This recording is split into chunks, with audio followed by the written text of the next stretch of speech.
Only concern. The 54 Immortals, a local combine who remained in the containment zone, were aware of Taylor's activity.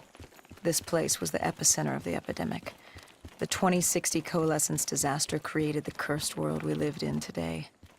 Any activity at this site would set off alarm bells. Either way, our troubles were only just beginning. Coalescence. Enhance yourself for a better tomorrow. They'd been the forefront of technology, always wanting to improve the individual, the future of you. What happened? What went wrong? The Coalescence disaster happened. Virus 6115 spread throughout Singapore and strains popped up all over the world. Governments built these quarantine zones to house the undead, a way for the populace to ignore what was happening. 10 years on, and it had worked. We put it out of mind. Ignorance was bliss. What was so special about this operation? It was supposed to be by the books. 5 years after our cybernetic augmentations, Hendricks and I were a well-oiled machine. Quarantine sweeps, recon, search and rescue. It's just what dead killers do. But we'd never been sent after one of our own before. John Taylor's systems had gone quiet. With our direct neural interface, we're hardwired into Winslow Accord servers. Observation knew if you were dead or alive. For Taylor to be neither, that was unusual.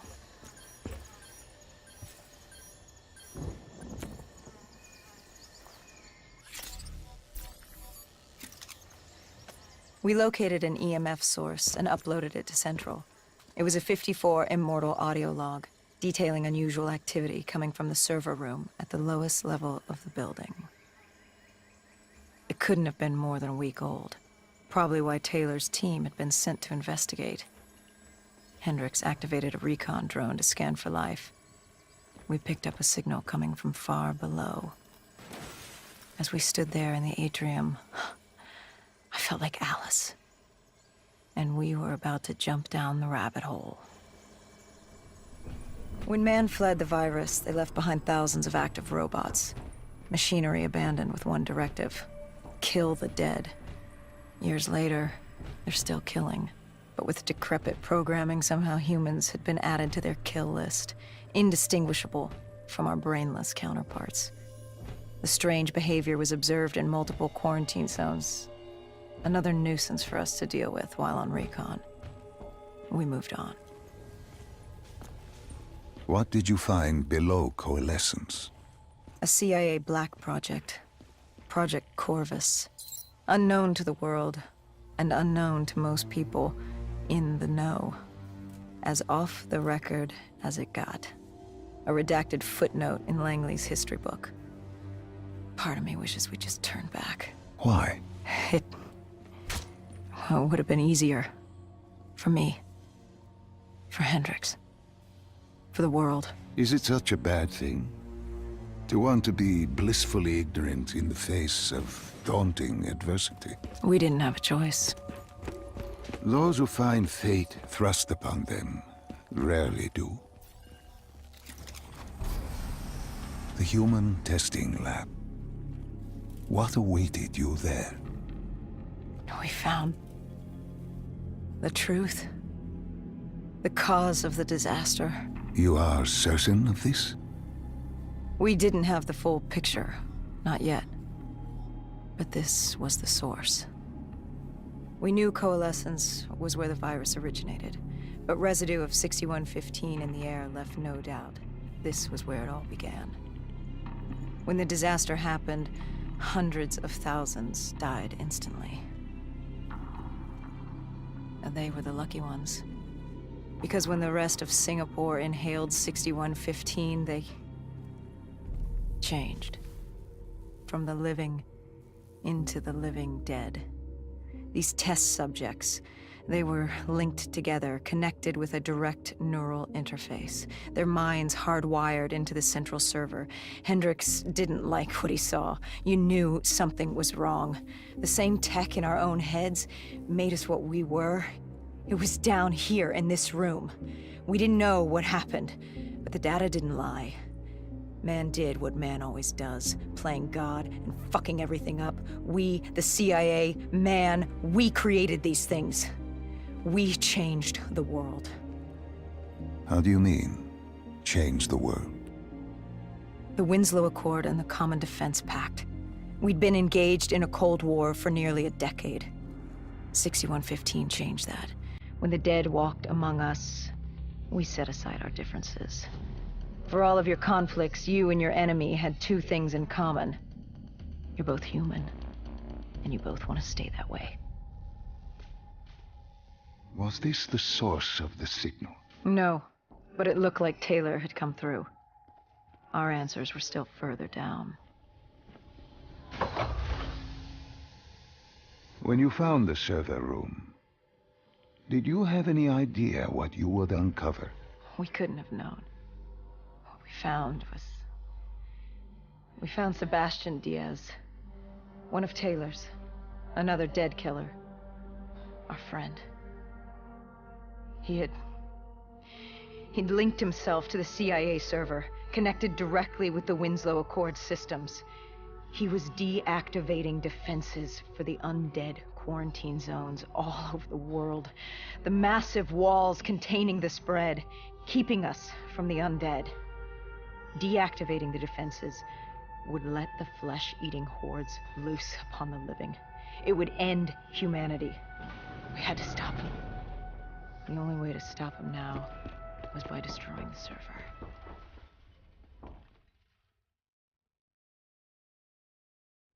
You killed him. Your friend. He left us no choice. Hendricks wasn't happy and let Diaz know that. He'd unleashed the dead upon the world. Hendricks knew what he had to do.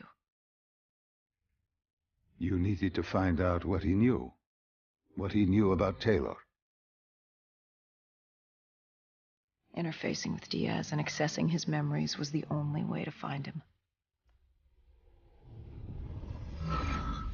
Knowing what you know about DNI, interfacing would surely kill him. That didn't matter. We had to know. Had I known what it would do to Hendricks. From the interface, Hendricks learned Taylor was trying to get out of Singapore. There wouldn't be much time before we'd be too late. Tell me about the name. The name Hendricks learned. The name. Deimos. The demigod of dread and terror. Hendricks, myself, we had no idea what it meant, but Taylor's team was obsessed with it. But more importantly, we learned our arrival on site wasn't a secret. We had company. Go Julan, leader of the 54 Immortals. The Winslow Accord had no quarrel with them. To their credit, they had no idea we were down there. Had they known... Well, I'm not sure things would have gone any differently. The Immortals had worried for years about another outbreak. This was the final straw, and contamination was a risk they weren't willing to take. They blew the supports and let the ocean flood the building. We needed to haul ass and get the hell out of there.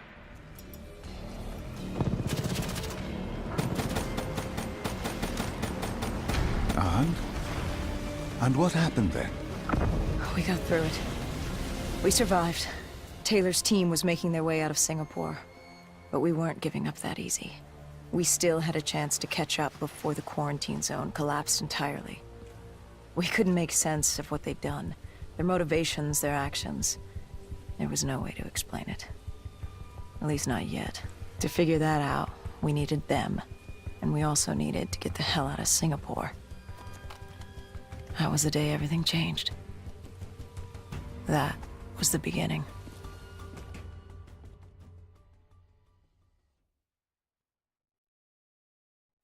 All right, Salim.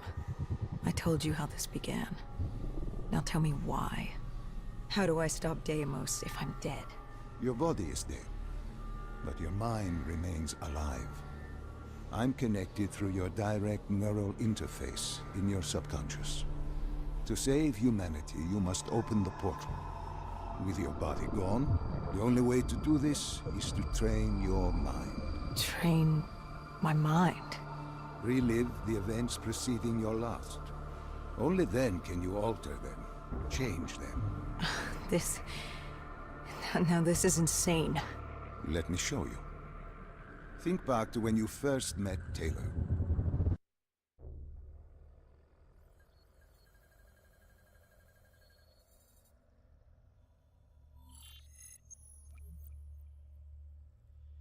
Think back to 2065.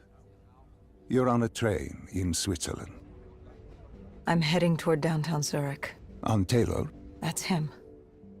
Commander John Taylor. The first dead killer. The definition of determination. I was a rookie then. Fresh blood. There weren't many of us. There were more rumors about our division than actual recruits. They said we were engineered to be immune to 6115. That we couldn't get infected. This was your first mission? Yes. 5 years after the outbreak, most cities had at least one containment zone. But Zurich managed to stay outbreak-free. Now someone wanted to change that. Wait, this feels wrong. This can't be right. This can't be real. How are you doing this? I am not doing anything. This is your mind. I'm the passenger, you're the pilot. But tell me, do you remember the train exploding?